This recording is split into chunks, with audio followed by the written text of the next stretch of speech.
programang ito ay rated SPG, striktong patnubay at gabay ng magulang ang kailangan. Hindi nga maatim ni Ponggay ang bigat ng kanyang nararamdaman, kaya nagpasya siyang kumilos ng mag-isa upang maibsan ang kanyang sama ng loob. Dahil sa kagustuhan niyang makabawi sa nangyaring kapalpakan na kanilang nakaraang misyon, hindi na siya nagdalawang isip na suungin ang panganib at dumiretso sa lugar na pinagkukutaan nila Tanggol. Kahit alam niyang delikado ang kanyang gagawin at malaki ang posibilidad na mapahamak siya, binaliwala niya ang lahat ng ito dahil mas nangingibabaw sa kanya ang matinding emosyon at ang pagnanais na siya mismo ang makahuli sa grupo nila Tanggol.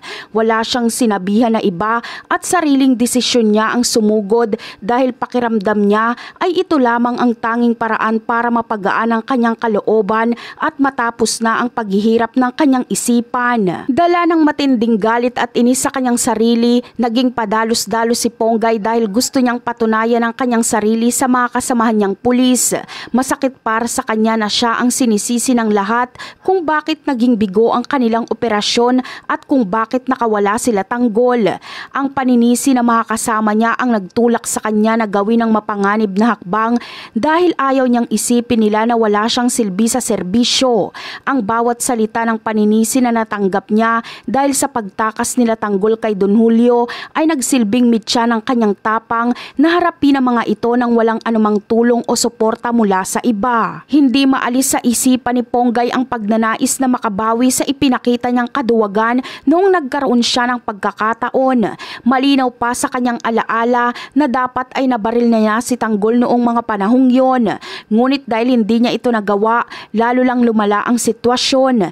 Kaya ngayon, ang tanging nasa isip niya ay mahuli ang mga ito at kaladkarin paharap kila Tanggol at Victorino upang ipakita na kaya niyang itama ang kanyang pagkakamali.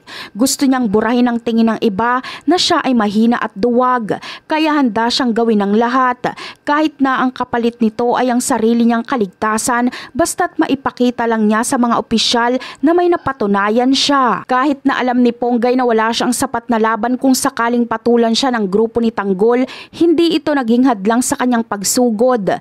Malinaw sa kanya na isang malaking sugal ang kanyang ginagawa dahil nag-iisa lamang siya laban sa marami. Ngunit ang takot ay napalitan ng determinasyon. Alam niyang kung magkakagulo ay dihado siya. Pero ang puot na nararamdaman niya ang nagbibigay sa kanya ng lakas ng loob na wag umatras. Para kay Ponggay, hindi na mahalaga kung masaktan siya o malagay sa alanganin. Dahil ang mas mahalaga sa kanya ngayon ay ang matapos ang misyon na sa tingin niya ay responsibilidad niyang tapusin ng mag-isa. Sa huli, ang nag-iisang layunin na lamang ni Ponggay ay ang mahuli sila Tanggol sa anumang paraan para mawala na ang bigat na dinadala niya.